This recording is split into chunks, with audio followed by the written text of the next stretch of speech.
ಜಂಟಿ ಸಂಸದೀಯ ಸಮಿತಿ ಪ್ರಸ್ತಾವಿತ ವಕ್ಫ್ ಮಸೂದೆ 2025 ಅನ್ನು ಕೇಂದ್ರ ಅಲ್ಪಸಂಖ್ಯಾತ ಖಾತೆ ಸಚಿವ ಕಿರಣ್ ರಿಜಿಜು ಅವರು ಲೋಕಸಭೆಯಲ್ಲಿ ಮಂಡಿಸಿದ್ದಾರೆ.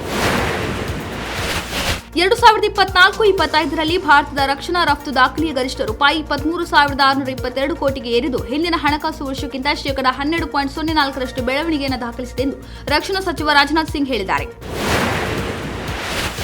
ಅಮೆರಿಕವು ಹೊಸ ಸುಂಕ ದರಗಳನ್ನು ಪರಿಚಯಿಸಲಿದ್ದು ಇದು ತಕ್ಷಣ ಜಾರಿಗೆ ಬರಲಿದೆ ಎನ್ನಲಾಗಿದೆ. ಏಪ್ರಿಲ್ 3ರಂದು ನಿಗದಿಯಂತೆ ವಾಹನ ಸುಂಕಗಳು ಮುಂದುವರಿಯುತ್ತವೆ ಎಂದು ಶ್ವೇತಭವನ ತಿಳಿಸಿದೆ.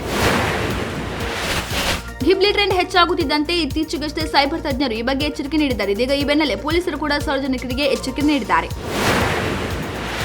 ತಕ್ಷಣದಿಂದಲೇ ಅಕ್ರಮವಾಗಿ ಸಂವಿಧಾನ ಬಾಹಿರ ಕ್ರಮಗಳ ಮೂಲಕ ಅಮಾನತಿನಲ್ಲಿಟ್ಟಿರುವ 18 ಶಾಸಕರ ಅಮಾನತು ಆದೇಶವನ್ನು ಹಿಂಪಡೆಯುವಂತೆ ಆಗ್ರಹಿಸಿ ಬಿಜೆಪಿ ಶಾಸಕರು ವಿಧಾನಸೌಧದ ಕೆಂಗಲ್ ಹನುಮಂತಯ್ಯ ಪ್ರತಿಮೆ ಮುಂದೆ ಪ್ರತಿಭಟನೆ ನಡೆಸಿದ್ದಾರೆ. 2024-25ನೇ ಹಣಕಾಸು ವರ್ಷದಲ್ಲಿ ನೈಋತ್ಯ ರೈಲ್ವೆಯು ಒಟ್ಟು 45.66 ಮಿಲಿಯನ್ ಟನ್ ಸರಕು ಸಾಗಣೆ ದಾಖಲಿಸಿದೆ. ಇದರಲ್ಲಿ ಹುಬ್ಬಳ್ಳಿ ವಿಭಾಗವೇ 32.69 ಮಿಲಿಯನ್ ಟನ್ ಸರಕು ಸಾಗಿಸುವ ಮೂಲಕ ಮಹತ್ವದ ಪಾತ್ರ ವಹಿಸಿದೆ. ಕನ್ನಡ ಭಾಷೆಗೆ ಆದ್ಯತೆ ನೀಡುವ ಜೊತೆಗೆ ಪ್ರಾದೇಶಿಕ ಸಾಂಸ್ಕೃತಿಕ ಮೌಲ್ಯ ಎತ್ತಿ ಹಿಡಿಯುವ ನಿಟ್ಟಿನಲ್ಲಿ ಬೆಂಗಳೂರಿನ ಕೆಂಪೇಗೌಡ ಅಂತಾರಾಷ್ಟ್ರೀಯ ವಿಮಾನ ನಿಲ್ದಾಣದ ಅಧಿಕೃತ ಅಂತರ್ಜಾಲ ತಾಣದಲ್ಲಿ ಕನ್ನಡ ಭಾಷೆಯ ಆಯ್ಕೆಯನ್ನು ಹೊಸದಾಗಿ ಪರಿಚಯಿಸಲಾಗಿದೆ. ಕರ್ನಾಟಕ ಇದೀಗ ದುಬಾರಿಯಾಗಿದ್ದು ಬೆಲೆ ಏರಿಕೆಯ ನಡುವೆ ಇದೀಗ ಮತ್ತೊಂದು ಬರೆ ಎಳೆಯಲಾಗಿದೆ. ಇಂದಿನಿಂದ ಬೆಂಗಳೂರು ವಿಮಾನ ನಿಲ್ದಾಣಕ್ಕೆ ತೆರಳುವುದು ದುಬಾರಿಯಾಗಲಿದೆ. ಬೆಂಗಳೂರು ವಿಮಾನ ನಿಲ್ದಾಣದ ದಾರಿ ಶುಲ್ಕ ಹೆಚ್ಚಳವಾಗ್ತಾ ಇದೆ.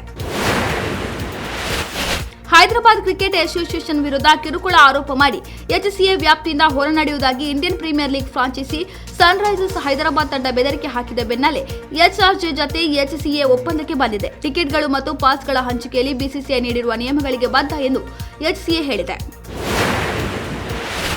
ಲಾಪತಾ ಲೇಡೀಸ್ ಸಿನಿಮಾ ಜನರ ಮನಸ್ಸನ್ನ ಗೆದ್ದ ಸಿನಿಮಾ. ಈ ಸಿನಿಮಾ ಅರಬಿಕ್ ಸಿನಿಮಾದ ಕಾಪಿ ಎಂದು ಹೇಳಲಾಗಿದೆ. 2020ರ ಪ್ರತಿಷ್ಠಿತ ಅಕಾಡೆಮಿಕ್ ಪ್ರಶಸ್ತಿಗೆ ಭಾರತದಿಂದ ಕಿರಣ್ ರಾವ್ ನಿರ್ದೇಶನದ ಲಾಪತಾ ಲೇಡೀಸ್ ಅಧಿಕೃತ ಪ್ರವೇಶ ಪಡೆದಿತ್ತು.